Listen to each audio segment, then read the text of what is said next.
Paul Kenneth Bernardo was born on August 27, 1964, in Scarborough, Ontario, Canada. He was the youngest child of a group of 3 brothers. His parents, Kenneth and Marilyn, came from a very wealthy family, but his father was a very troubled man. He had been accused of domestic violence and had been investigated by the police for child abuse in 1975. Over the years, Kenneth's violence evolved from physical aggression to sexual violence, not only against his wife, but also against his own daughter. His mother, feeling helpless, became depressed to the point of seclusion in the basement of the house, without seeing her own family for months. Despite all these problems, Paul managed not to show his difficulties to friends in the neighborhood or at school. He was very friendly and communicative, and his life, apparently, was normal. He always had an okay relationship with his mother, but due to all the domestic violence caused by Kenneth, Paul and his father never got along. Paul was not actually Kenneth's son. He was the result of an extramarital relationship, and when Paul was 16, Marilyn revealed the truth. Paul didn't react very well to this news. It was like an explosion in his feelings. He started to constantly curse at his mother, and all the anger he felt for his father, who he never confronted, Paul dumped on his mother. During early adulthood, Paul had a few girlfriends, but he never managed to engage in a lasting relationship. He humiliated and physically assaulted his partners without realizing he was acting like Kenneth, in addition to having sexual fantasies that included very dangerous physical attacks. He started committing rapes, and as far as the records are concerned, there were a total of 4 until, at age 23, he met Karla Homolka.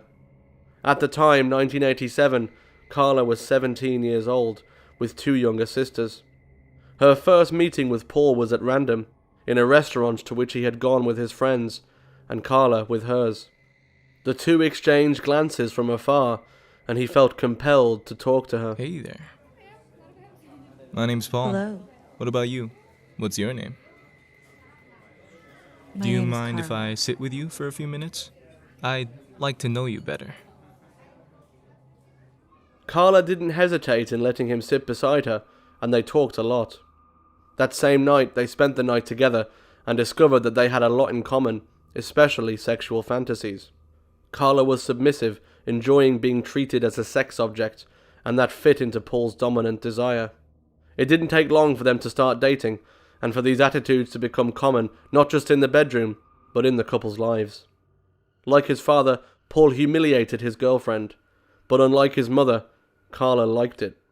Feeling like someone's object was something that made her feel good. But this enjoyment would evolve into something much darker when, one day, the couple had a rather strange conversation. You know that you are the woman in my life, and that I have very strong desires, don't you? Yeah, I love that about you. I want to tell you something then.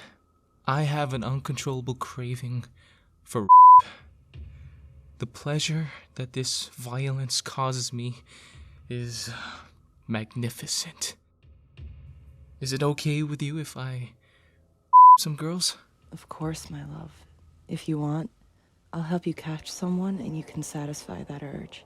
I'll do everything to make you happy. This was more than Paul expected to hear in response. Now, with the help of his girlfriend, he was able to secretly abuse more girls. From May 1987, Scarborough was plagued by a series of rapes. A man was wanted by the police as the Scarborough rapist, but no one knew his identity until Christmas 1987, when one of his victims managed to see his face and described it almost perfectly to a portrait artist. Paul's face began to be printed in several newspapers. He was tracked down and interrogated, but his smooth talking was so good that he left the police station without arousing any suspicion. With all this happening, the couple decided to move to another city and convince Karla's family to go with them. In his new home, but without knowing the streets and places of the city very well, Paul did not risk going to the streets to continue the and instead began to have fantasies about his own sister-in-law, Karla's sister. Tammy was just 15 years old. The desires began to surface when, in conversations with his girlfriend, he found out that Tammy was still a virgin. He would spy on her through the window and even enter her room at dawn to masturbate. Your little sister is really hot. I'm thinking about picking her up. Wow, Paul, how come I didn't think about that before? Won't that be a problem for you? No way. You know, when we met, I wasn't a virgin anymore. I owe you a virgin. I'll make it happen for you. Oh, you are the most wonderful woman in the world. At the time, Karla was working in a veterinary clinic and had access to strong, controlled medication. She then took some of them and on December 23rd, 1990, put it in her sister's food so she would pass out and her boyfriend could do what he wanted with her. Before Paul started he took out a camcorder to record all the events. Why are you just standing there watching, my love? It's okay. I'm just admiring everything. But it's not fun for you to just stand there and not play. Okay, then. During the attack, Karla used a cloth with halothane, which was a chemical that made animals sleep during surgery. Every few minutes she brought the cloth to Tammy's nose and mouth to ensure she didn't wake up. At one point, Tammy started vomiting and choking, and they tried to resuscitate her using procedures they had learned earlier, but they were unsuccessful. They called 911 and hid all the evidence. Tammy was taken to hospital, but ultimately didn't make it. The couple's explanation to the doctors and the family was that she had simply drunk too much and passed out, but around her nose there were several burns caused by excessive use of the chemical. The autopsy was superficial, and taking into account the testimonies of the family, the death certificate stated that the cause of death was accidental due to asphyxia, with vomiting after alcohol consumption. What did the couple do? They decided it was time to get engaged. Karla's family decided to move, and so they were left living alone. Karla started dressing in her sister's clothes to continue fulfilling her future husband's sexual fantasies. The crimes did not end. Paul returned to committing in the city, and Karla continued to help him by indicating victims or even bringing them into the house. On June 7th, 1991, she brought a co-worker for dinner, but told Paul that they wanted to be alone because it would be a girls' night. Karla again added drugs to her drink, causing her to pass out. My love, come here.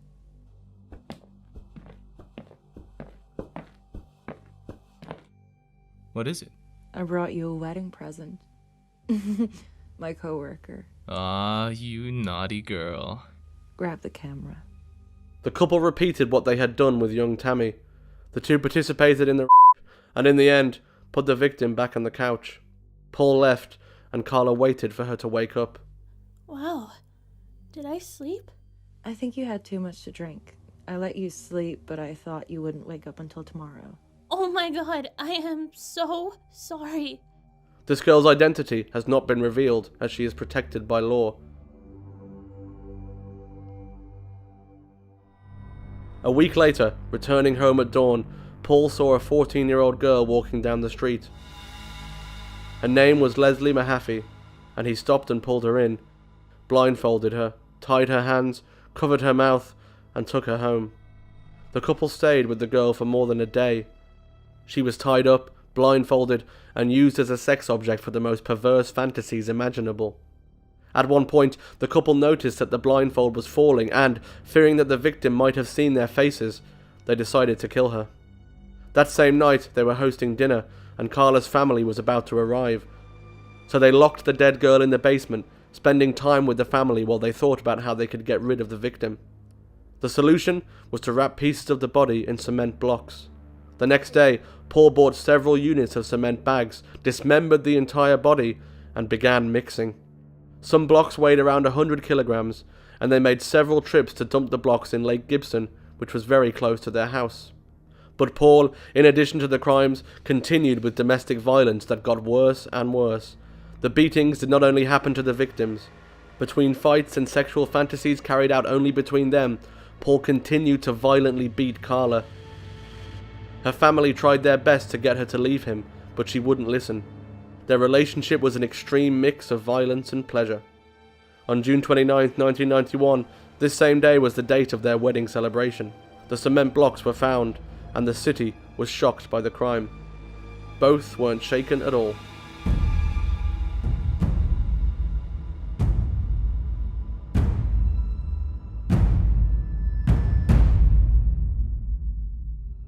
few weeks later, Karla called her co-worker again. This time, they gave her a stronger dose. The girl passed out, was and stopped breathing. The couple called 911, and while an ambulance was on the way to their address, they were following resuscitation procedures. By the time the ambulance arrived, they had managed to get the girl breathing again, and she woke up. On April 16, 1992, they were in the parking lot waiting for a victim. A 15-year-old girl named Kristen French was coming home from school, and Karla went up to her with a map in her hand, saying she was lost. As the girl passed the couple's car, Paul opened the door, and threatening her with a knife, he told her to get inside. Karla sat in the back holding Kristen by her hair. Kristen was held hostage for about 3 days and was filmed while the couple beat her, and fulfilled all of their sick fantasies. Without food or water, Kristen got very weak, but instead of releasing her, they decided to kill her. I won't go into detail with what they did to the body, but they destroyed everything.